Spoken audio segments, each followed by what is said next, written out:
Hey, what's up everyone? I'm Justin, and before I get into today's review, I want to just tell you guys that what's going on in the world right now, especially in the US, there's a specific movie I want all of you guys to see because it's really something uplifting that we need right now.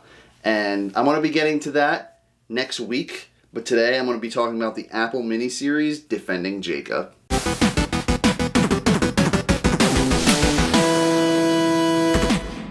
So Defending Jacob stars Captain America himself, Chris Evans, Jaden Martell, he played Bill in It Chapters 1 and 2, and Michelle Dockery. It's directed by a man named Morton Tieldum. He's directed the film Passengers, and he's also worked on the TV series Jack Ryan. But anyways, Defending Jacob is 8 episodes in the entire series. It's based off of a book of the same name.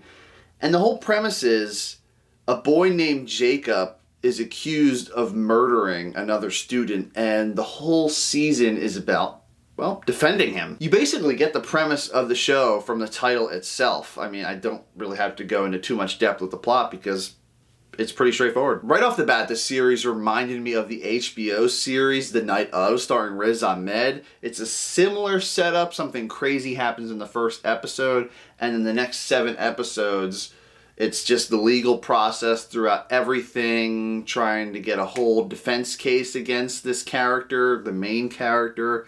And you'd think it'd be pretty predictable, and I'm not going to lie, for the first few episodes of Defending Jacob, it was. But they throw a lot of curveballs in there, and at the end, I was definitely left wanting more. There will be mild spoilers going forward, but I'll leave all the curveballs for you guys to figure out.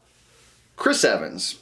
He plays a lawyer in this show, and he's the one defending Jacob for the first bit of the series. He's also Jacob's dad. And he's a pretty damn good actor in this, I'm not gonna lie. I was worried because what could top his performance and acting skills in Captain America or Snowpiercer? But to my pleasant surprise, he played a really good dad, lawyer, and just an aggressive person who won't stop anything to defend his son. What I really love is this show puts you in the shoes of every character. You feel for Jacob, like if people are bullying him in school, if the mom in the show, she's just going out shopping and someone else spits on her because at this point, the whole town's kind of against the family. There's a scene where Jacob's playing Xbox or something like that, and Chris Evans comes in and he's like, what are you doing? He's like, oh, I'm just playing games online. He's like, did you tell the kid your name? Like, what are you doing? Did you talk about the case or anything like that? Like, he's paranoid, and I can only imagine what it's like to be a dad and your son is accused of murder. Like, whew, there has to be so much tension in that household. J.K. Simmons is in this series. He plays Chris Evans' father, and whew, he is my favorite supporting character in this entire series.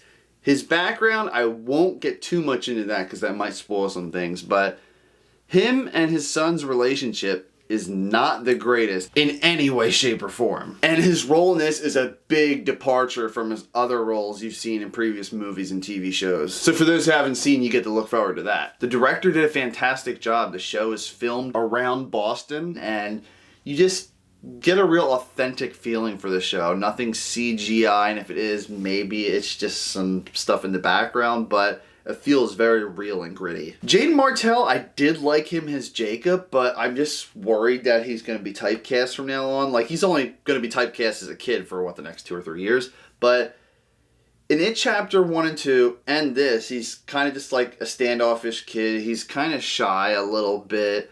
He has fun when he wants to, but he's just kind of like off. Like you know how Norman Bates is in Bates Motel? He's kind of like that kid where he has his moments where you think he's unstable, or he seems happy at times and he switches to depressed. He's just a very unpredictable kid. As the show progressed, episodes 5, 6, 7, I got really into this show. There was all those curveballs like I was talking about being thrown, and certain people you thought were good turned out to not be the exact thing you thought they were, and other characters, new characters come into the mix that change the whole structure of how this court case is going to go. But I will say, in my opinion, the ending to this show, I hate when shows and movies end up like this. They leave a lot of loose ends. And I can understand if there's going to be a season 2, 3, 4, or 5 of the show, but